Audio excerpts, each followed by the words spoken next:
Every year, IU South Bend students taking a criminal law course or a criminalistics and forensics course get a chance to play a part in a criminal case. Some students collect and analyze crime scene evidence. Others build a criminal defense for the courtroom. The case is not real, but it's a realistic way for students to learn about what it takes to get to a guilty or not guilty verdict. The IUSB CJ Criminal Court is now in session. The Honorable Judge Merkin presiding. If it wasn't for the classroom setting, you might just believe this is court. So the case is not real. It's not real. The defendant is not a real person. Not a real defendant. It seems real because Stacy Merkin made it that way. Please raise your right hand. Do you solemnly swear or affirm that you Merkin heads up the Department of Criminal Justice here at IU South Bend. To give students a realistic look at the justice system, every year she arranges a crime scene.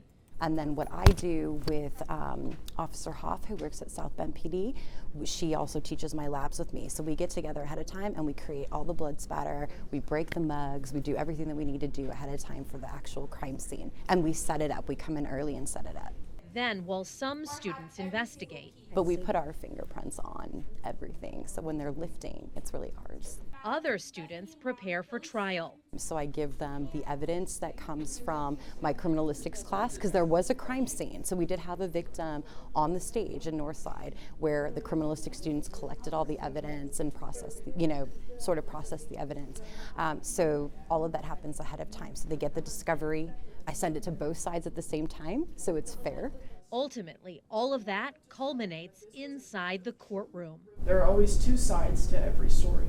And while this courtroom is a classroom, when court is in session, it's run like a real trial. Within the American justice system, the prosecution has a responsibility to prove beyond a reasonable doubt.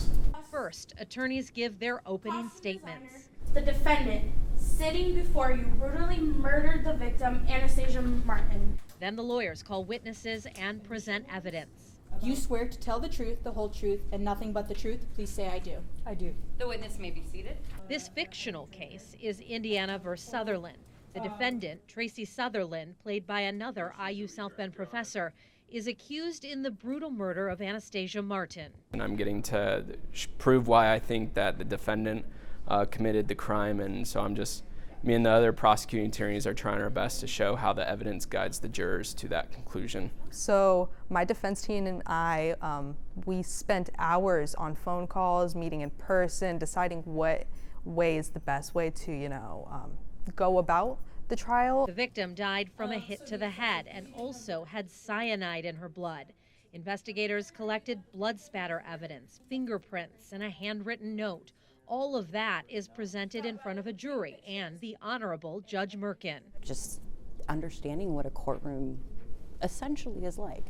And just like in a real jury trial, 12 people will decide whether the defendant is guilty beyond a reasonable doubt. How surprised are you at the verdict that the jury reaches? I'm surprised pretty much every time. And this time, everyone may be seated. As the verdict was read, the classroom courtroom was quiet.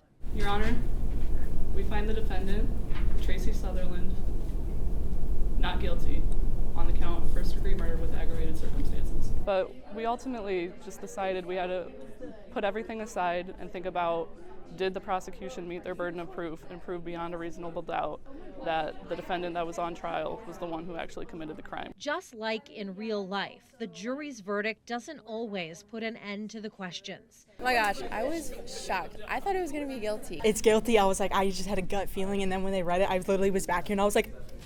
But in this fictional case, unlike so often in real life, the full truth is eventually revealed. Once they figure out, once the verdict is read and we know what's going on, I tell everybody what really happened. And most of the time, the class is pretty surprised. And this time, there was no disputing that.